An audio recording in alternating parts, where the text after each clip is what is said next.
Salut les amis, alors aujourd'hui on se retrouve pour une nouvelle vidéo d'unboxing. Alors vous l'avez vu, la vidéo d'unboxing sera consacrée à la Nintendo NES Mini. Alors bon, moi comme j'ai dit dans ma vidéo achat du mois de janvier-février, que la base je voulais pas l'acheter tout de suite. Je voulais l'acheter quand le prix allait baisser, etc. Mais bon, comme j'ai dit après, je pense pas que malheureusement le prix va baisser parce que enfin bon, bon, même si apparemment ils vont continuer la production, mais comme il y a eu des rumeurs comme quoi ils allaient arrêter, je sais pas trop. J'espère qu'ils vont la baisser en tout cas, et qu'ils vont pas arrêter la production. Donc voilà.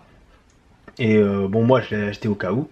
Mais en tout cas, même si par exemple ils en font et qu'on en trouve maintenant facilement à 10 euros moins cher, je serais peut-être un petit peu dégoûté, mais je serais pas dégoûté tant que ça, même si j'ai payé 10 euros de plus.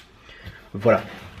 Donc, alors cette NES Mini, c'est en gros c'est un Raspberry Pi 2, je crois, ou peut-être même 3, mais je pense que c'est 2. Déguisé bien sûr en NES, avec une trentaine de jeux, et apparemment on peut en rajouter, je crois, 30 ou 40 jeux de plus, je suis pas sûr. J'ai vu ça sur internet, et d'ailleurs je compte le faire pour ma NES Mini, j'espère que c'est pas trop tard. Normalement non, et voilà. Personnellement, le packaging, je le trouve pas mal du tout. Bien soigné, bien, comment dire, avec la console mise en avant, et des trucs comme ça. Ça peut rappeler les packaging de l'époque, de la NES, etc. Je sais pas ce que vous en pensez, mais moi personnellement, je le trouve classe. Je le trouve pas mal du tout. Donc voilà. Alors, niveau jeu, bon, il y a des jeux que j'ai, comme Mario Bros, Mario Bros 3, et où est-ce qu'il est déjà celui-ci? Ah non, ouais, donc, non, c'est Donkey Kong 3 que j'ai. Je crois qu'il y a Ghost and Goblin que j'ai. Mais il y a des jeux que j'ai pas, comme les Zelda, comme le Kirby Adventure, comme le Final Fantasy, comme le Castlevania. Et voilà. Donc ça peut être pas mal. Et pouvoir jouer sur un écran HD, pourquoi pas. Même si à la base, j'ai la Retron 5 pour jouer aux jeux rétro sur, sur ma télé HD. Mais bon, sans plus, pourquoi pas. Et voilà. Donc bon, assez parlé, on va quand même commencer l'unboxing. Allez, on va commencer tranquillement. C'est de pas trop abîmer la boîte quand même.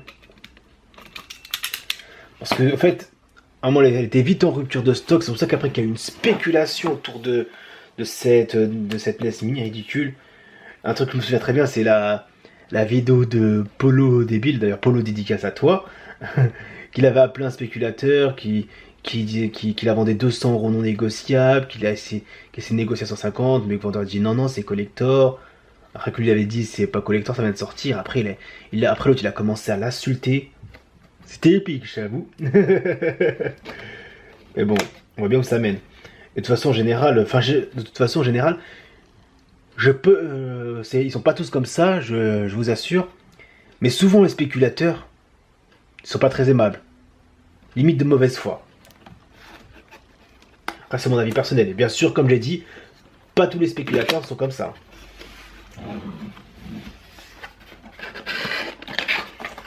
Allez. On essaie de faire très attention. Bon, je sais qu'il y a eu maintes et maintes vidéos d'unboxing de cette NES Mini, et qu'au fond, les vidéos d'unboxing, je peux comprendre que certains trouvent ça inutile. Mis à part quand c'est des unboxings des trucs collector, etc., des trucs qui viennent à peine de sortir. Je peux le comprendre, donc en même temps, ceux qui n'aiment pas ce genre de vidéos, je les comprends, et voilà. Bon, ça c'est la notice. Notice qui peut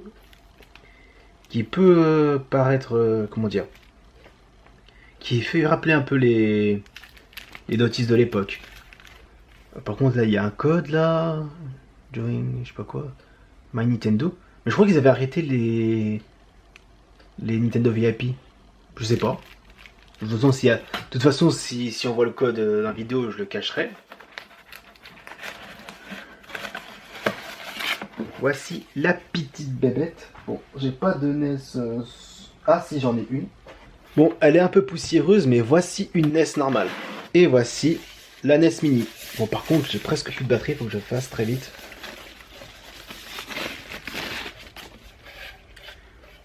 Voici la NES Mini. Et voici une NES normale. Vous avez vu? Oui, donc je disais, Alors, bien sûr, voici la mini NES et la NES normale. Vous savez qu'elle est bien plus petite. Mais elle est mignonne. Donc là, bien sûr, c'est le tout pour le brancher au secteur. Là, c'est pour HDMI. Là, c'est pour les deux manettes. Donc c'est différent, bien sûr, de la NES normale. Je sais pas si vous voyez de là. Puis je vais vous approcher, c'est pas très grave. C'est différent, mais bon. Et bien sûr, ça, on ne peut pas l'ouvrir.